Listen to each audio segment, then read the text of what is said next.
one sutra I read, I was very surprised that why did they mention this? That do not sleep with the wife of your guru. I said that this great guy, why would he mention such a thing? Then I realized the wife of the guru is his wisdom.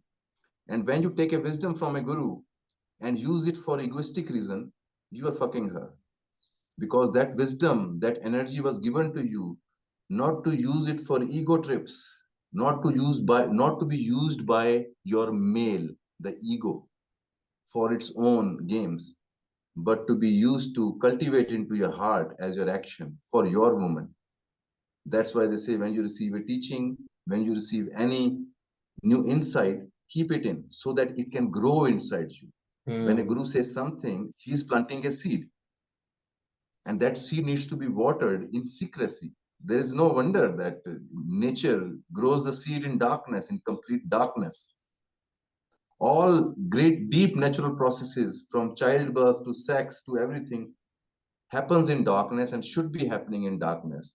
But what we are doing is that whatever we plan to do, what we want to do, and even our intimate, most secrets, we have made our life pornographic. We're putting it out in flashlights and showing off. And that kills the possibilities within the human beings and in your potential actions. Exhibitionism is like you are telling that you are saying that what I am doing is not enough. I need your thumbs up for that. It does not mean you don't share. You share to the right eye or the ear, but you don't barge into people's senses, try to steal their attention.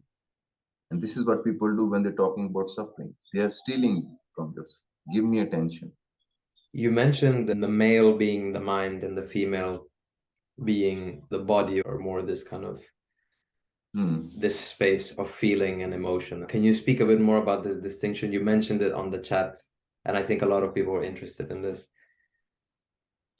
Yeah, it's the basic understanding of Tantra that no matter which body you get, male or female, your body is the female because body comes from the mother, and your mind is the male. It represents the father, and body represents the mother.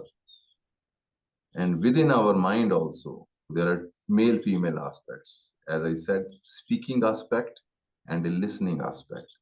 Within your body also, there is a action aspect and there is a resting aspect.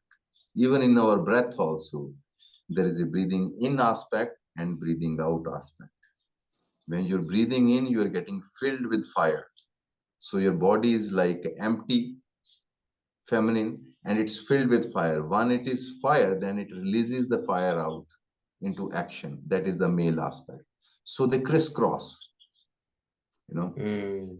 So all our problems can be boiled down to these male female aspect of mind and body relation. Mostly why we are suffering today is we are too much into the male aspect of the mind. We do not know its listening aspect, which is meditation. As I said, even when body is experiencing something, mind is constantly commenting, interfering. Oh, I know this, I read this, I've seen this, wow, this landscape reminds me of something I've seen. But whereas each life experience is a source of wisdom. This is cosmos out there. It is just not a random landscape. It is flowing into you through beatitude, through different experiences.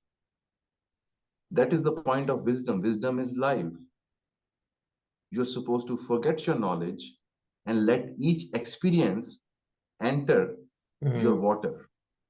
Let that wisdom be stored into that water of your body, of your mind.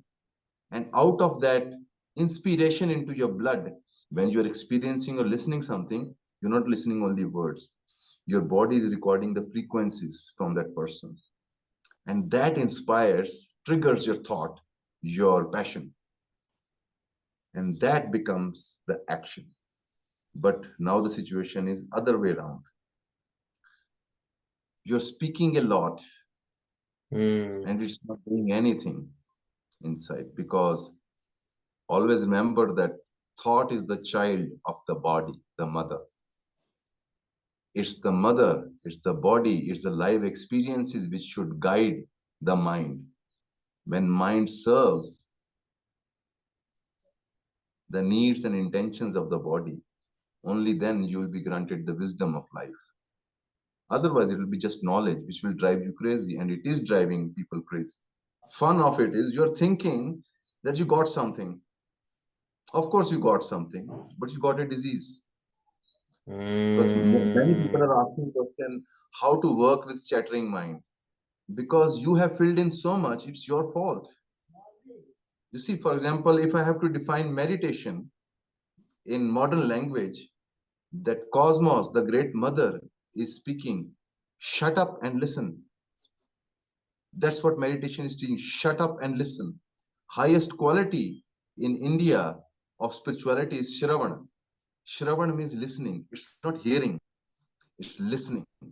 Means you let what is being said reflected into you without your interference. So your mind has to go into listening mode. But what happens, even when you see a beautiful landscape, your mind jumps into the talking mode. Oh, wow. Oh, beautiful. Oh, look at that orange. Shut up. Experience, because each time you see a sunset, it's a different vibration of cosmos that is making you wiser. So that's why I suggest to people, when you're suffering, don't look for analysis and how to get fix it. Be there and let it vibrate you. It will clean you up. It will add the fresh information which you have been avoiding. And that will become your wisdom and will become your action. Shri Ramachandra